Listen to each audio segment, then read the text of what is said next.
जिनके रंग से सुन देव रंग दूरे रही है पानी दूरे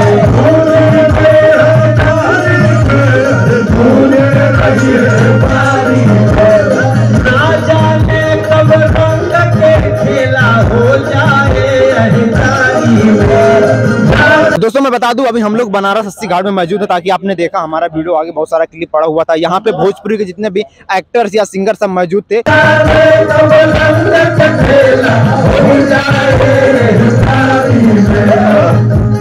याद रखो भौजी कुलबार बड़ी तैयारी याद रखो भौजी कुलबारी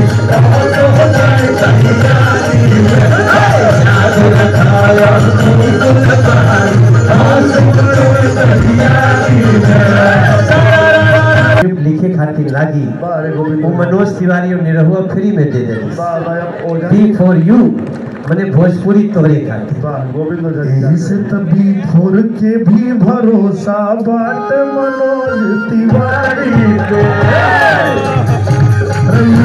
भरोसा बाट मनोज तिवारी पे अरे कितना भरोसा बाटे उतर है ना जितना भरोसा बनारस में बाटे उतने भरोसा बिहारी में जितना भरोसा बनारस में बाटे उतने भरोसा बिहारी में जितना भरोसा निरहुआ में बाटे उतने भरोसा बिहारी में भरोसा निरहुआ में बाटे उतने भरोसा बिहारी में। अरे बाप रे बाप, यहाँ जाके ग्रंथ के रचना रुक जाता।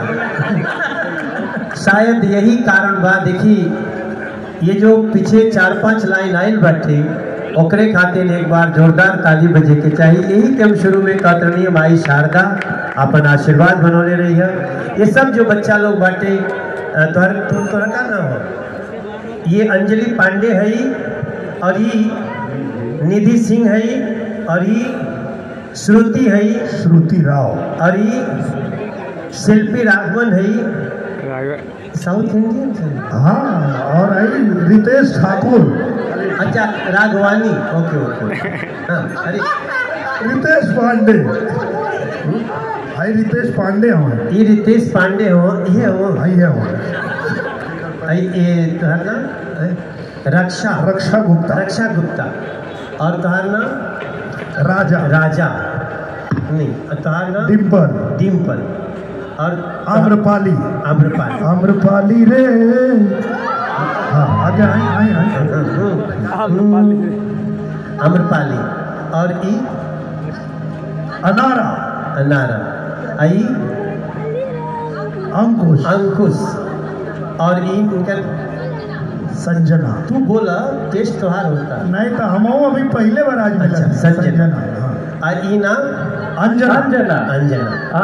आई इनका नाम शुभी। अच्छा ये के शुभी है। और इनका नाम सपना।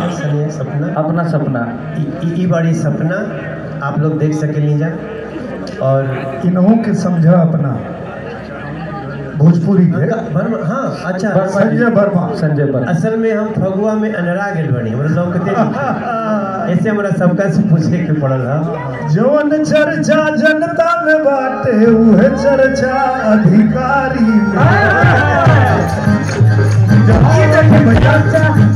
कमाल के बात भाई, मतलब काशी में जितना आनंद आज हमारे भैया बहनी लोग उठावा था ये होली के बिफोर यू के, मतलब जनता जितना मजा लेता उतना अधिकारी लोग भी मजा लेता है। ये काशी तो इंसान तो सबके अंदर बाटे, सबके अंदर वो होली वाला रंगवा। हाँ, कुछ बात सही बात है, लेकिन तू इतना जल्दी सोच लेता ना, ये बहुत कमाल के बात बाटे। वाह। तो हम सब लोग अपने तरफ से कहल जाई कि सदायल रहे यही द्वारे मोहन खेले होली हो। सदायल मोहन खेले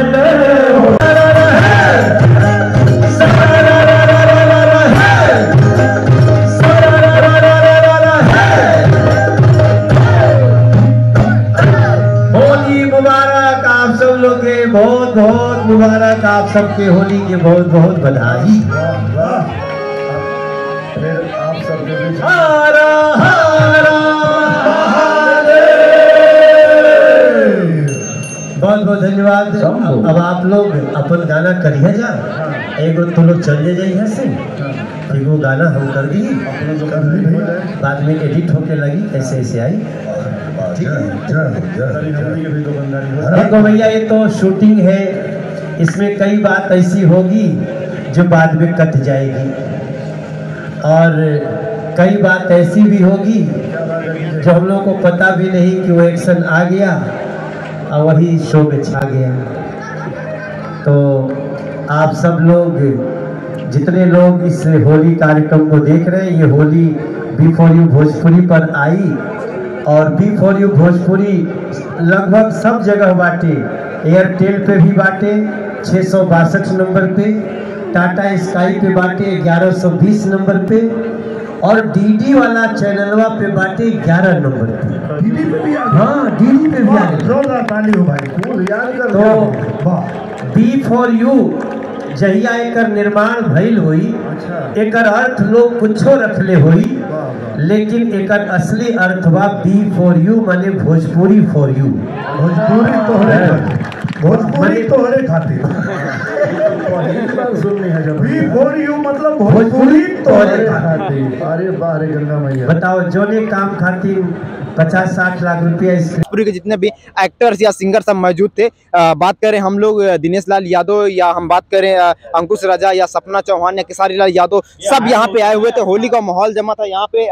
एक टीवी का शो चल रहा था जो होली का भी आने वाले, उसके बारे में बात कर रहे थे हम लोग। तो आप लोग को वीडियो बेहद अच्छा लगा होगा। हमने बहुत मेहनत के बाद वीडियो बनाया। वीडियो बनाने के बाद आप लोग के इस चैनल के माध्यम से वीडियो जरूर देखने को मिलता है और मिलता रहेगा। तो कैसा लगा वीडियो आज कमेंट करके हमें जरूर बताइए। आपको ऐसे वीडियो हमेशा अपडेट मिलता रहेगा। जब तक के लिए वीडियो को एंड करते हैं और फिर ऐसे किसी नेक्स्ट वीडियो में आपको मिलते हैं।